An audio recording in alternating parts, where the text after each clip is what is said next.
All right, Wes. Planting a tree, fall is the right time to do that, right? Fall is a great time to do that. Okay, and we have our spot right here, right? Perfect a flag spot. All right, so what do we need to get started when it comes time to planting a tree? First, we need to pick a tree out. Okay. Which this is a golden rain tree that was rescued from the nursery. Okay. And we need a shovel. Okay. We have shovel. And just a few other things, some garden soil mix, that's designed for, trees and shrubs. Okay. And that's about it. Keep it simple. Okay, so you want to go ahead and get started? Yeah. I'll move this out. This tarp, we got the tarp just to put the dirt on top of so we can have a clean work site. It's supposed to be like a certified arborist, right? You want a clean site. You gotta want a clean site. Okay.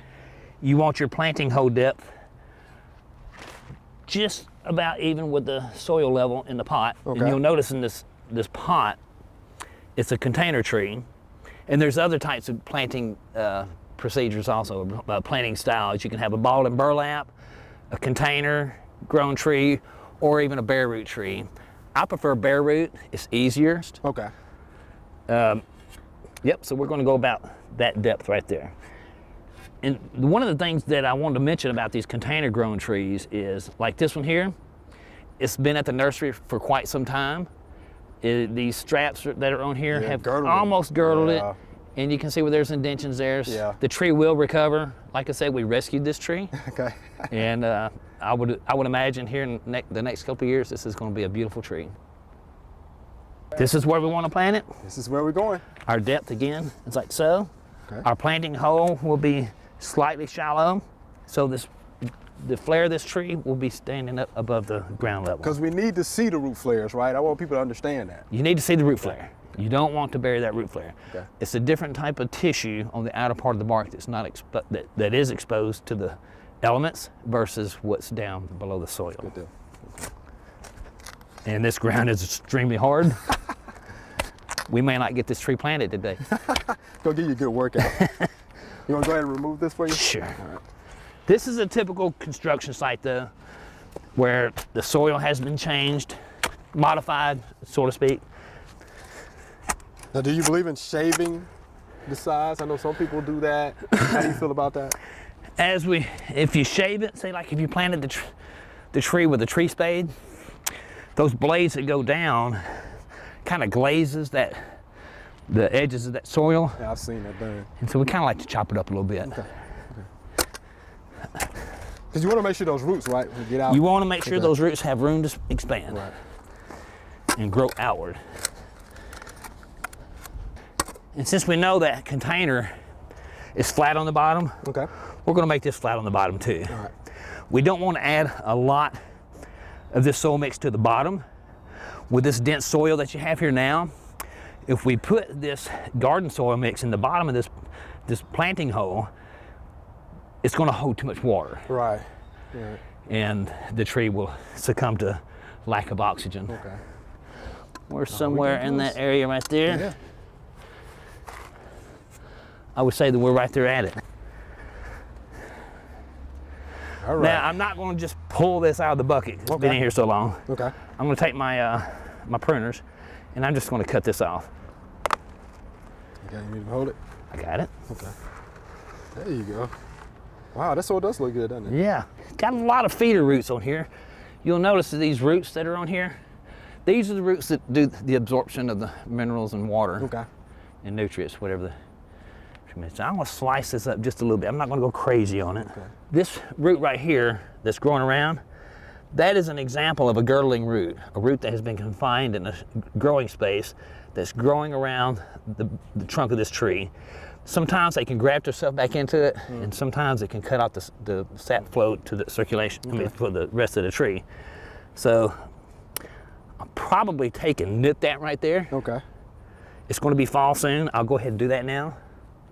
I'm not going to cut it all the way back here because I think it's already started grafting, and it probably has some other shooter roots that are coming down off of it.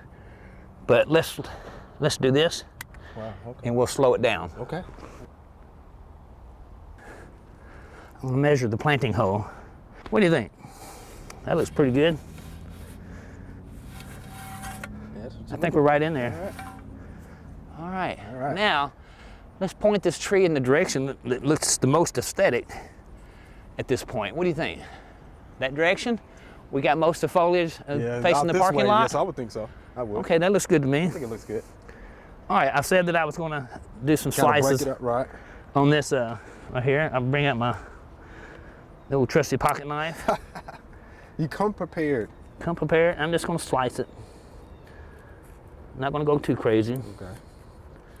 Just gonna give it some, help encourage these roots to expand out a little bit. You want those roots to get out into that native soil. Yes. Yeah.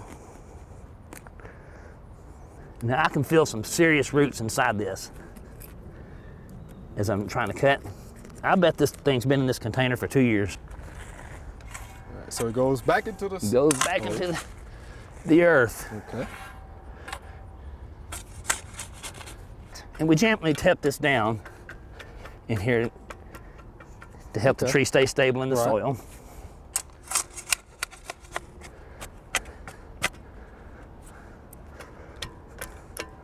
And you're tapping it down. Tapping it down. Gotcha. So what's a good pH for a tree, Wes? So, but normally, deciduous trees, good neutrals pH. If your pH is off, however, it's very difficult to change.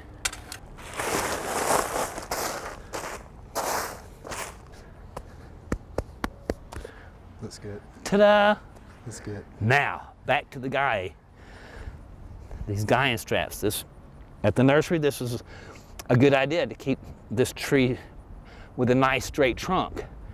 It's got a nice straight trunk. I want to cut some of these off. Okay.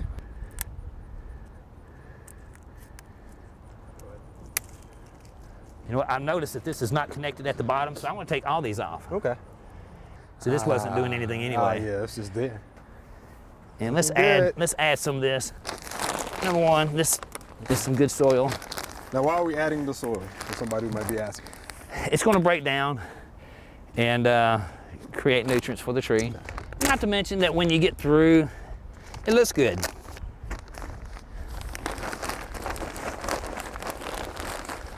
Now I'm getting around this, but I will move that. Okay.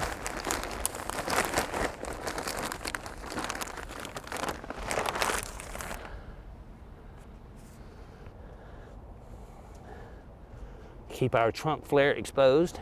A lot of times, and in the old days, they say with a tree that had been hand dug and planted, you lost some of the roots and you want to prune the canopy to match the root system. We don't do that. I've heard that before. The only thing that we're going to do today is cut off this dead stub, this dead twig.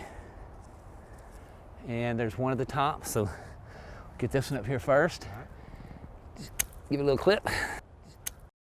Now, when you're pruning, trees have what we call a branch collar.